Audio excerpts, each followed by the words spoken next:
Oh, well, hello, yeah, well, hello again, yes. I'd heard people speaking in the past about how the ex-Jehovah's Witness community can be a little bit nasty at times and there's a lot of infighting, but because I don't do Reddit and I don't bother looking at any other blogs or the numerous websites have been set up by ex-Jehovah's Witnesses, I've been oblivious completely to how nasty the ex-Jehovah's Witness community can be to each other. Until, of course, I did that video about my initial response to the Lloyd Evans Prozziegate scandal. And then the next thing is I too have become somebody who's then ended up being attacked by Lloyd's keyboard warrior cult followers, and some of the things that have been sent my way, just even this morning again, somebody else saying that the vibes that they get from me is that I'm somebody who hates the LGBTQ plus whatever it is now community, and I'm probably somebody who uses the N-word as well. Because that's the vibes that they get off me. It's a bit odd, and I did explain to this person, well, within the band that I'm in, you know, the person who's guested on many songs, Michelle, is actually a lesbian, and I went to her engagement party to her partner. And I have many gay friends who are on my Facebook. And no, that's the N-word's not a word that I've ever used and I ever want to use. It's just pretty poor, really. And that's the sort of crap that's been heading my way just because I did what I thought was a frank and open video about how I really felt let down by Lloyd.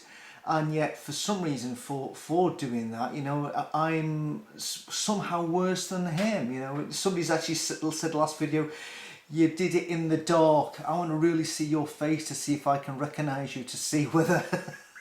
He says you're British, so clearly you're known for speeding and drink driving and fiddling your tax reports, and also I want to recognise if you ever go and visit my cousin's brothel. It's just stuff like that, you know.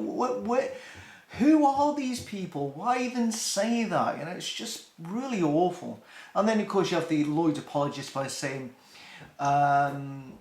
what he does in his private life is completely up to him. It's absolutely none of your business. Stop poking your nose into it, which I disagree with completely. People saying I'm just jealous of his success because he's got over 100,000 subscribers and I've got one, and things like that. So the people saying, oh, why don't you become the new Lloyd Evans? Well, I just want to address some of those things. And obviously, since I did the last video, there's been more revelations that have been leaked, and I want to just discuss a few of those things as well. But at the end of the day is, and somebody put up something in one of the comments in relation to the disappointment with Lloyd. They put it this way. They said, it says, I'm extremely disappointed that he turned out to be a hypocrite. He painted himself as an advocate for sexual abuse victims while sneaking off to Thailand to partake in unregulated prostitution.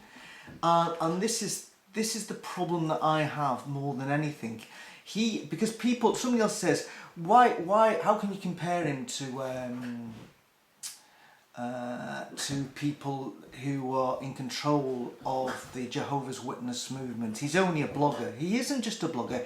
He was involved in the independent inquiry into sexual abuse religious organisations and settings held in the UK.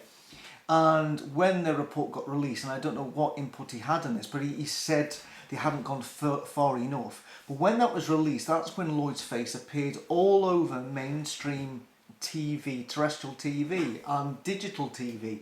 He was all over it, watched by millions of people in this country, and I'm pretty sure that you can pick up the BBC World Service in places like Thailand, for instance.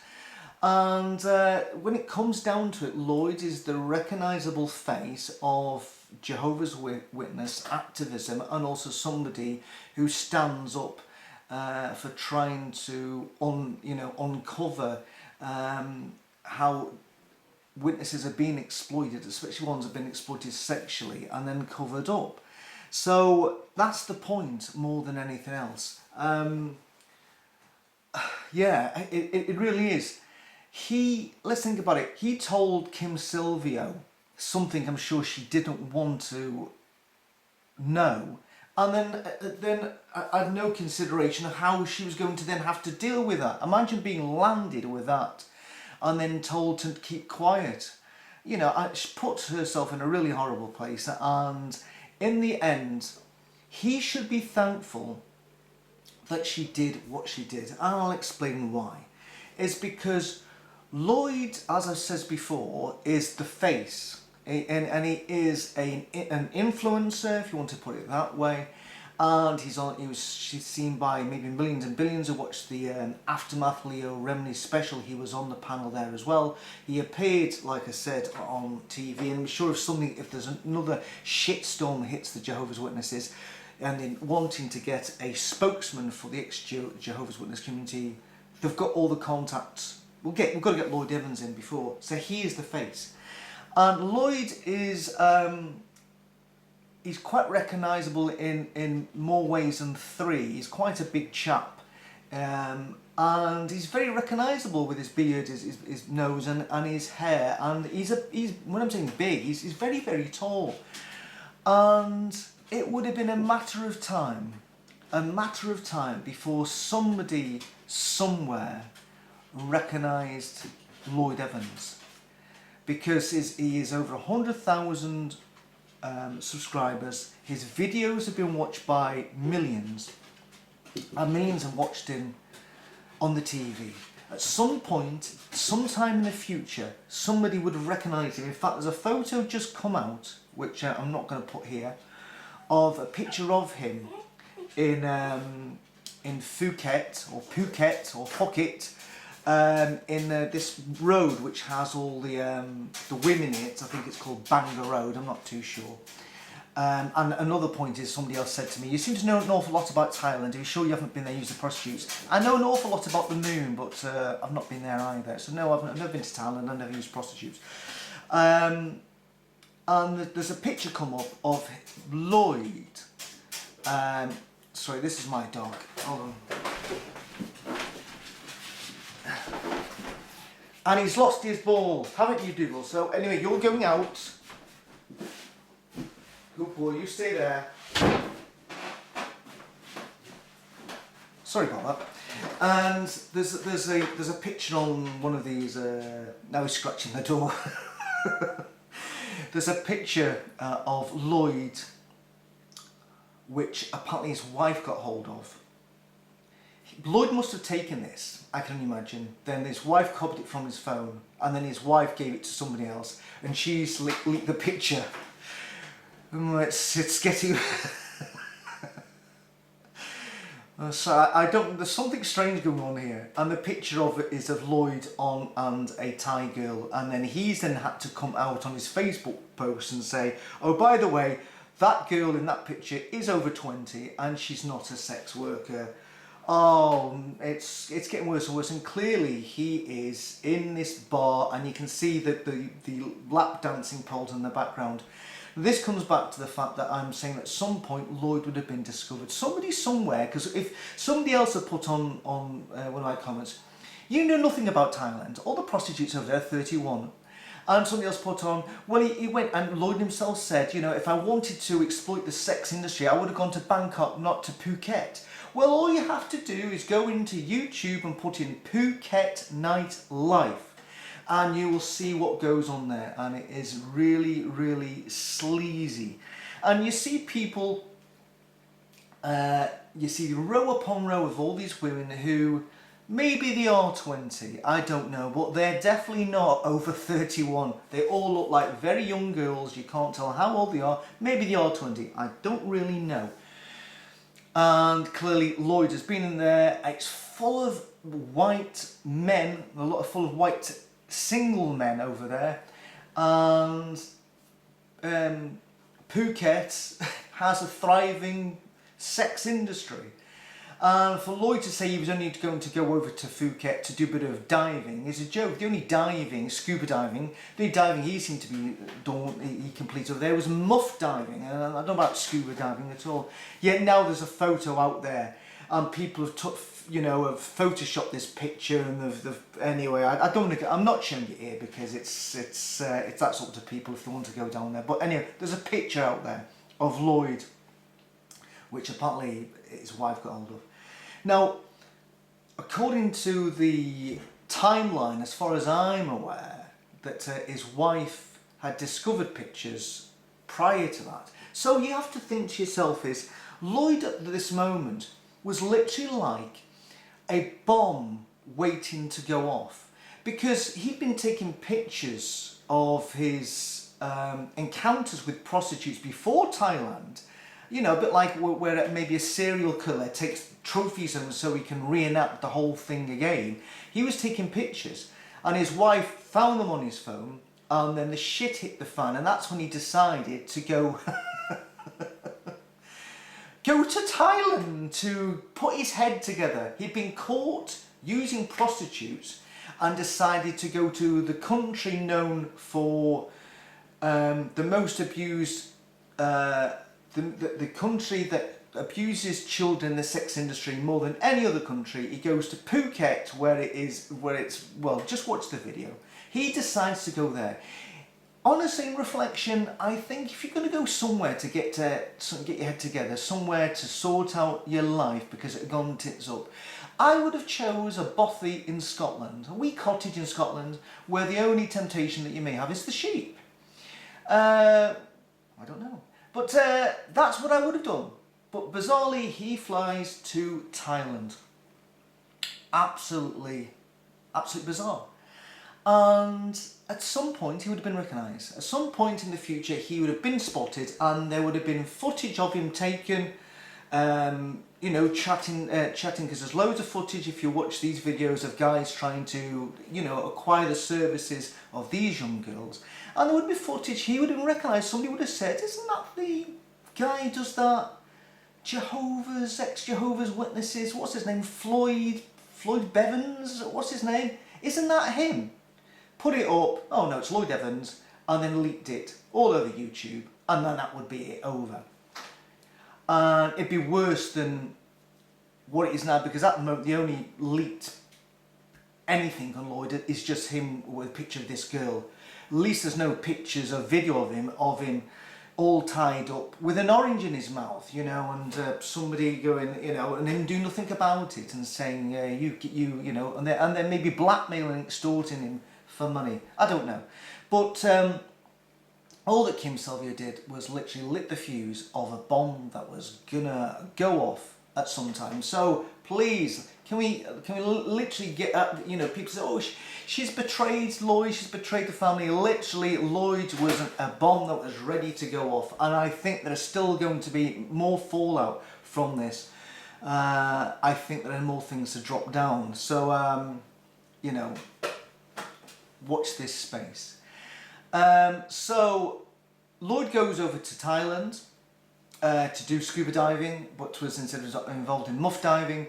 And for a guy who's an advocate for a defender of the sexual exploitation of children within the religious organisations, to go over to a country and then to acquire the services of girls who look about 20, let's just say that the prostitutes he's always used were always over 20. Let's say they all were over 20. How did he know that for a kick-off? He says he assures us they're over 20. Did he actually ask them, just before the deal was done and just before, they started a bit of foreplay?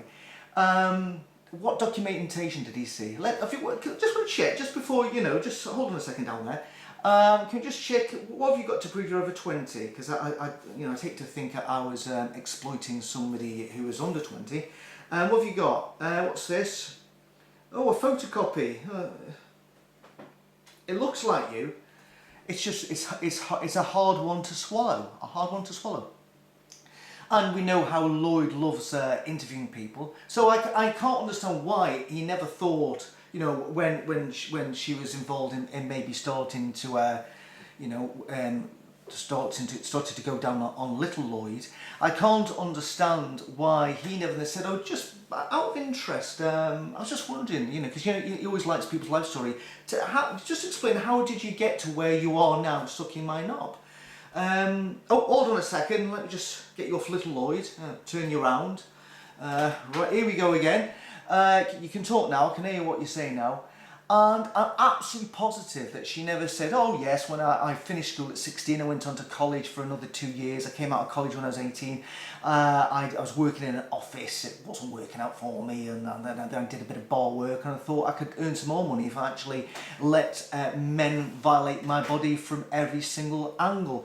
I'm pretty sure in a country that's known for its underage sex industry that a lot of these girls that he now says are only 20, that he's gone on to exploit, I reckon probably they started when they were younger. Did he go on to ask them where they lived at night? Where did they sleep down? What accommodation they got? How much of the money that they keep? Have they ever been beaten up by punters? Are they part of a criminal control gang? All those questions which he, within his sort of investigative mind when it comes to things with the witnesses, all of a sudden when it came down to getting blown by a prostitute, he decided he wasn't going to inquire any further. I'm sure if he'd asked these girls, they would have come out with some really sad stories, and that probably behind their eyes are actually already dead.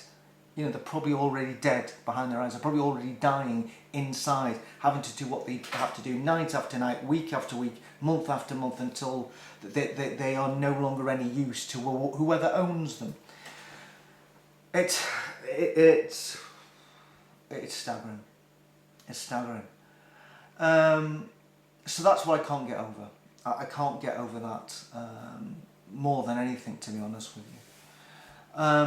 And then people have been, then people have gone on about the video, saying that it was really transparent. I kid you not, that video which he put up, which now you cannot see in his channel, but if you, there is on other witness, Jehovah's Witness website, you can actually, it's still a live video, but it's unlisted, so you can watch it. And I never watched it all, because literally when it came to the bit where everybody starts going, Lloyd, you know, we're there for you, and people started giving him more money. And people have commented on me saying they're still going to give him even money, and people have said they haven't given him money before. But they're going to start giving him money now. What's that? So because next time he uses prostitutes, he can have a threesome or a foursome. Oh, the mind boggles. But anyway, that video he did, I never watched it all, and then somebody said to me, I'll comment on it, you should have seen it later on, he started breaking down in tears. And I did go back to see bits of it, and I was absolutely cringing. It was like he was crying through his eyes, making sure he was in camera frame, and his wedding ring went from his wedding ring finger to his pinky at some point as well. It was just, it reminded me of, it was a Jimmy Swaggart moment. If you've ever seen, you should do the bit where Jimmy Swaggart, he called out another pastor for prostitution, and then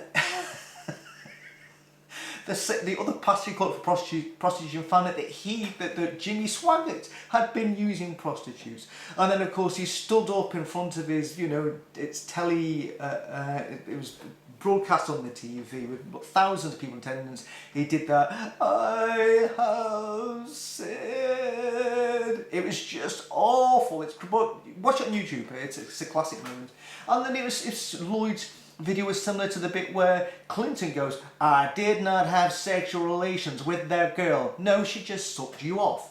Bizarre. And then the other one that really recently is the Prince Andrew video where he goes, oh, that photo, I don't remember that being taken at all. Is that me? Just, oh my God, just own it, just own up. But, so Lloyd, let's examine the 4 things that Lloyd blames, because he's been shown up as a complete narcissist at this time, that Lloyd blames for him being in the predicament he finds himself in. Number 1 is Jehovah's Witnesses, because of his repressed upbringing as a witness, and that he wasn't able to sow as many wild oats as he should have, and he wasn't able to crack one off with a free conscience when he was in his youth. Well, as I said before, anybody who was a former Jehovah's Witness was brought up the same repression, but not all of us have then gone down the road of using other people's money sent to us for our activism activity to get involved in extramarital sexual activity. So for him to blame the witnesses, what happened 20 years ago, is just a little bit much, to be honest with you. The second person that he blames is little Lloyd. Little Lloyd gets blamed. Yes, apparently he doesn't have complete mastery over his own penis. He talks of his penis as though it's in the third person.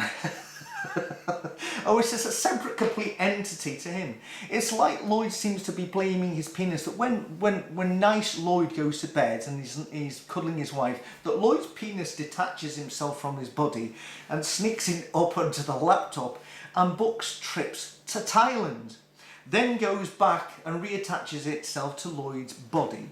And then in the morning, Lloyd wakes up and goes, "Penis, little Lloyd, what have you done? You've booked flights to Thailand, to Phuket. What's going on? It's not known for its scuba diving, it's known for its muff diving. Little Lloyd, what have you done? Oh, I'll have to accompany you now, little Lloyd, because wherever you go, I have to go too, and I have to make sure you're all right. And that whatever you do, little Lloyd, over there, that you wear a condom so that you don't pick up HIV from a lot of the prostitutes over there who are HIV positive." Somehow it's not Lloyd that's to blame for what little Lloyd gets up to.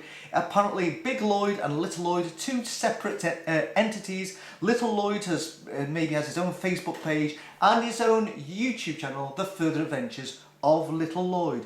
It's unbelievable.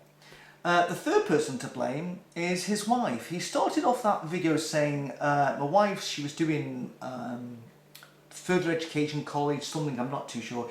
And he says, "I'm doing this video, my wife says that she doesn't want to be mentioned." Well, you've just already done it.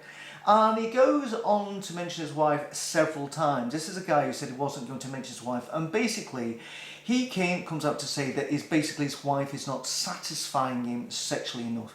And I don't really want to go down the road of what Lloyd would like to get from his wife that his wife is not supplying. Let's not go down there, because it's a whole can of worms which we don't really want to open. But he blames his wife for not providing the service to him sexually that he and little Lloyd expect.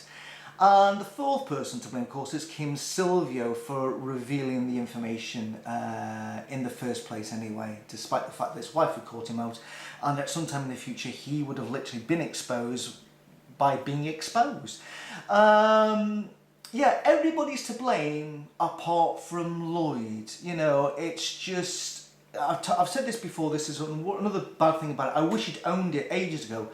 But no, he decided not to own it, and he's blaming everybody bar himself. And that's why people go, "Oh, Lloyd, Paul Lloyd, Lloyd this and Lloyd the other." I'm thinking, man up, just, how can you defend the indefensible? So that's my take on Lloyd and those events. And there are further things coming out now, I believe, and I think more shit is going to hit the fan. I just want to deal with this thing that people have been saying, that I am jealous of Lloyd and his success, that maybe that I will disappear once this is all over and Lloyd's back to his activism and his prostitutes. I hope not. I really hope that neither of those things ever happen again.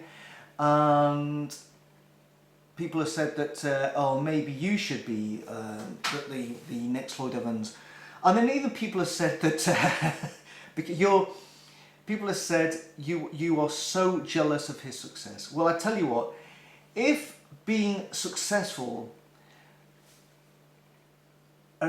ends with you being in the place that Lloyd Evans is now, allegedly he was suicidal, with his marriage in tatters, with literally thousands of people feeling let down, and his reputation finished, Give me failure every time. Literally, give me failure every single time. I'll take failure every time. If being successful finds you where Lloyd is at the moment. People don't understand why I do what the channel that I do and why I do it for. I'll explain this to you because people seem to have missed why I do what I do. I do these videos for me more than anybody else. It's cathartic to me. It's like me on the therapist's couch without having to pay a therapist. I do it for me. And if anybody else watches them and benefits from them and says, oh, I agree, or I don't agree, or if it helps me, all good and well. I don't know if you know the story, but I'll explain it very, very briefly. But I left the witnesses way before there was the John Cedars or the Lloyd Evans channel. And can I just say about one thing about Lloyd's channel is that people have said to me, you've always had it in for him. I haven't. If that's the case, why would I have done a supportive video for Lloyd when his first video came out? And that video is on my website. I'm a bit embarrassed now because I feel a bit of a fool, but it's there. And even Lloyd thanked me for my support. So sorry if you're going to say that I've always had it in for Lloyd, or I was waiting for him to fall, as many other people in the Jehovah's Witnesses community obviously have been. You can be no further from the truth. And when I left the witnesses, and I left the witnesses for the reason that I no longer believed that it was the truth. And my leaving was a lot different to a lot of other people at the time, because most people I left because they didn't like the elder and some elders in the congregation. They didn't like the presiding overseer. I'm not going back to the Kingdom Hall until that person's off. And they fell away and never came back. Or people left because they wanted to leave a lifestyle which was against the Jehovah's Witness code. Very few people I knew left, and some people left to join another religion. But very few people that I knew, and I can't remember anybody, who left the witnesses because they just realised that it was no longer the truth, that the governing body could not be guided by God. And that's why I left.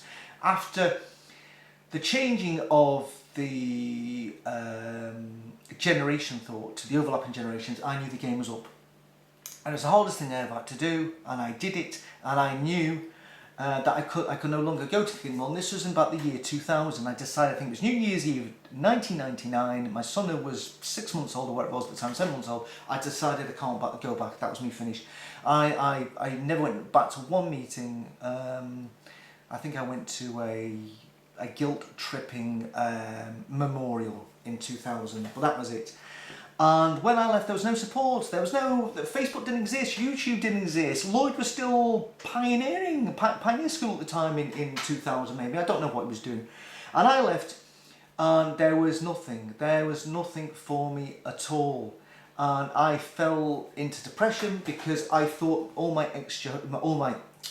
the Jehovah's Witnesses, because I wasn't disfellowshipped or disassociating myself, that they were still keeping social contact with me and my family. Oh, how wrong I was. That didn't happen at all. And I was left cast adrift with nobody to talk to.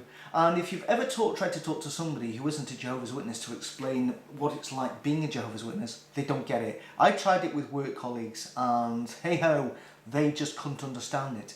And they still believed in God, still believed in the Bible. I came at the whole thing not believing in God and the Bible at all. I came out of the organisation without any faith at all, and that still remains the case. And I did a video saying that's one of the worst things about leaving Jehovah's Witnesses, because I've come out of it having no faith at all. And I wish I still had the comfort of believing that when I die, that I go to a better place. That the relatives I know that have died of cancer and have whittled away to nothing, that when they die because they've been, you know, led a not bad life, that they go to heaven.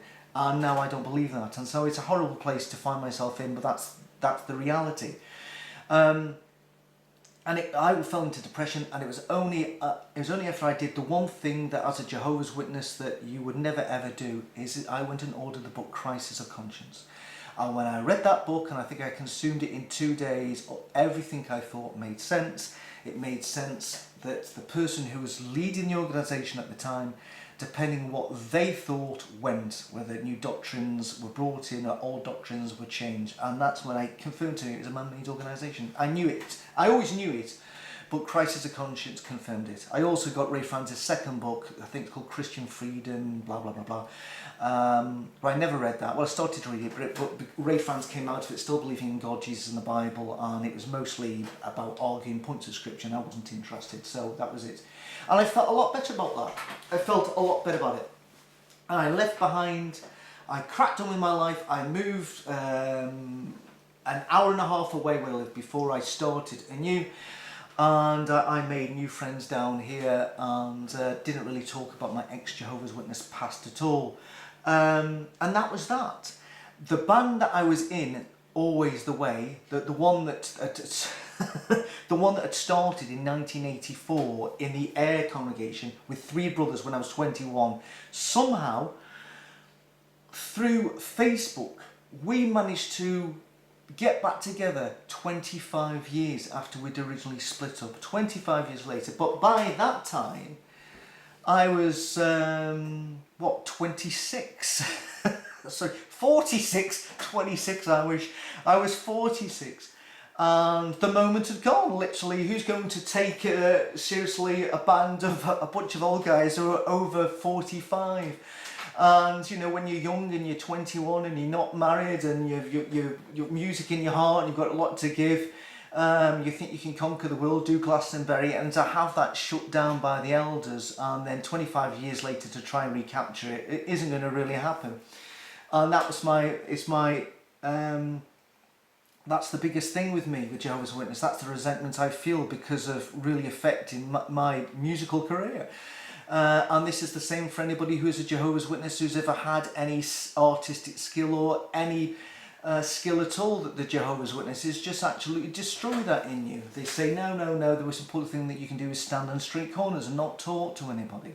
That's what you should be doing. You know, you shouldn't be going out writing songs about, you know, the paradise or the brothers or whatever. You know, that's wrong. You shouldn't be doing that. And it destroyed it for me, and I felt guilty then in writing songs about being a witness for the remainder of my time being a witness. I never ever did another one after that, and I was then forced to just like do like cover versions for other people when I knew that, you know, that I was a songwriter as well as the other people that were in the band, but it had been destroyed. And we came back 25 years later, and when we came back together 25 years in whenever it was, 2009 I think it was, and around about that time there started to be an ex-Jehovah's Witness community, and I was no way interested in it whatever.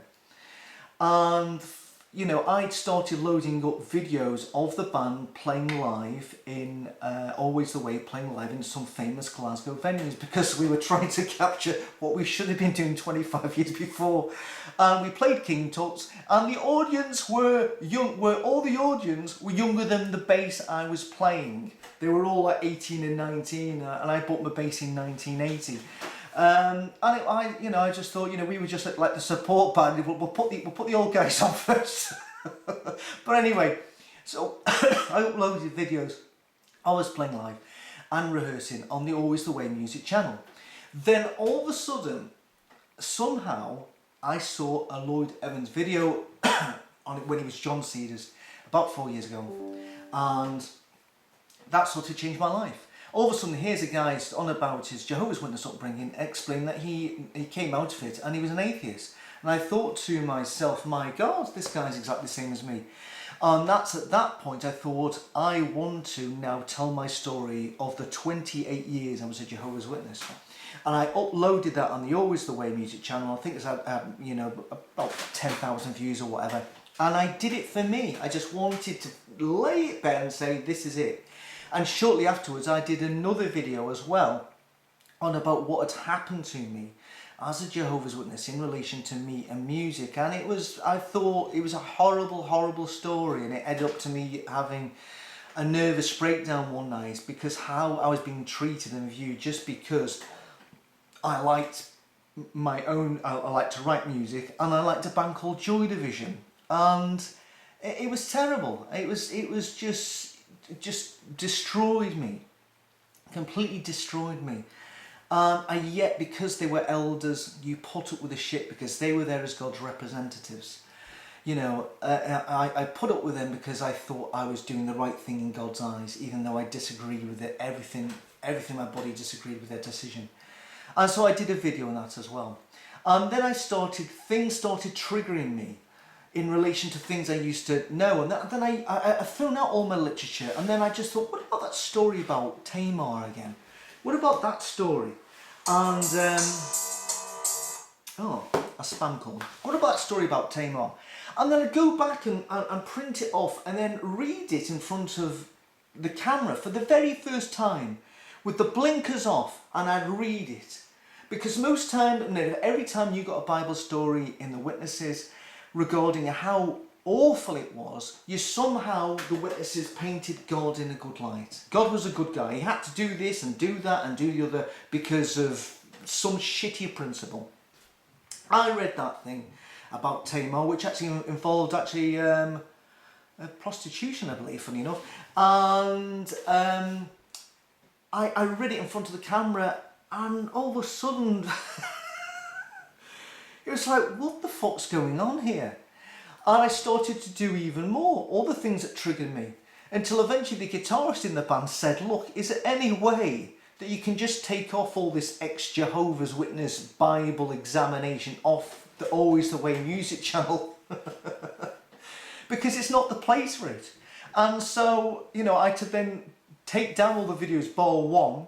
I took them all down and started off the channel that I put videos on now. And they'd all had a lot of views. Then, of course, I put them on. They started off like 1 or 2 or 3 or 4 views. And that's all I do. I put these videos when something I read or something else I see or something I hear, and sometimes it has been something that Lloyd has put up, and then Lloyd goes on about one point, and I'm thinking, but Lloyd, what about this other point which has triggered with me but not with you? So then I talk about that. And they're not videos which go up every day, every month or every year. They go up when I feel that I've got something to say and when I can do it. And there's been less videos because, of course, the Jehovah's Witnesses haven't been carting. And as I've explained before so many times, wherever I went in the world, there's the carters. There are the carters. And I'd go and speak to these carters to just ask them questions, knowing that they would not have a logical answer. Again, confirming to myself that, yes, they are wrong and that I'm right. You know, it's just a validation of the fact that I made the right choice in, you know, all those years ago. And that's what I did. Of course, there's been less videos because the Jehovah's Witnesses have faded away to obscurity. And that's why I do the videos. I'm not trying to compete with Lloyd. I don't want anybody to send me anything, you know, leak footage. I wouldn't even know what to do with it. I'm not in competition because I never have been. I do it for myself more than anybody else. If anybody else likes the videos, well, like I said, all well and good. I am turning 60 this year. I have 2 part-time jobs. One of them sees me getting up at 5:30 in the morning and working for 10 hours. I'm trying to renovate the house that I've now moved to. I've got a lot of other interests. There's other YouTube channels. I've got my Always the Way channel. I've got a Manchester United channel. I do a lot of things in relating to Facebook channels that I've set up relating to Scottish history. I do a lot of other things. And this Jehovah's Witnesses beliefs discussed is just a small part of it. I'd rather what's left of my time be writing music. And I'm doing that because I believe that, you know, that the good thing about the music is that there's many of the songs that I've written on me trying to understand what happened to me as a witness. Truth Was Lies, The New System, Heaven, She Is Shunned. There's 2 more. I think there's a couple on this site. The others are on the Always the Way music site.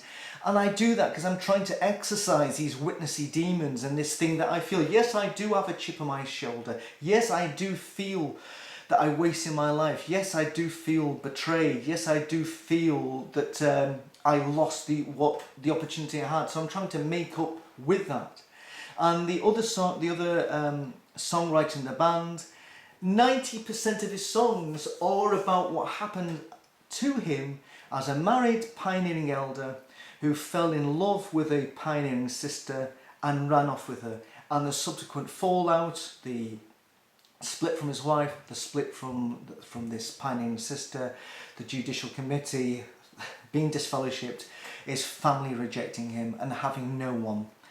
And 90% of his songs about that. And this is how, at least if you're an artist, or if you're a musician or whatever it is, at least you can turn a negative into a positive. At least you can actually then try and formulate how your inner feelings by putting them into song. And some of his songs are absolutely, some of them are heartbreaking when you actually listen to the words. And the music's good as well. And I play bass on them, well, some of them. But that's what I want to do.